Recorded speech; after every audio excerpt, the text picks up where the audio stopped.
বাহ, নতুন নতুন কাপড়, আজ তো কাপড় ধুতে মজাই এসে যাবে। আরেকটা নতুন কাপড়, আজ তো মজা আসবেই আসবে। আরেকটা কাপড়, কোনো ব্যাপার না, নতুন কাপড় আছে, আরো একটা ধুয়ে দেবো না। আরে ইয়ার, আমাকে কি ধোবিঘাট পেয়ে গেছো নাকি যে কাপড় ঠুসে যাচ্ছ?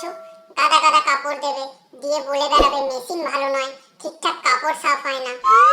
তোমাদের মতো লোককে বসিয়ে তোমাদেরই মনের মতো খাবার তোমাদেরই মুখে ঠুসতে হবে, যতক্ষণ না পর্যন্ত তোমাদের পেটের মেশিন না খারাপ হয়ে যায়। তারপর তোমরা বুঝতে পারবে গাদা গাদা কাপড় ঠুসলে ওয়াশিং মেশিনও খারাপ হয়ে যায়। পাগল কোথাকার।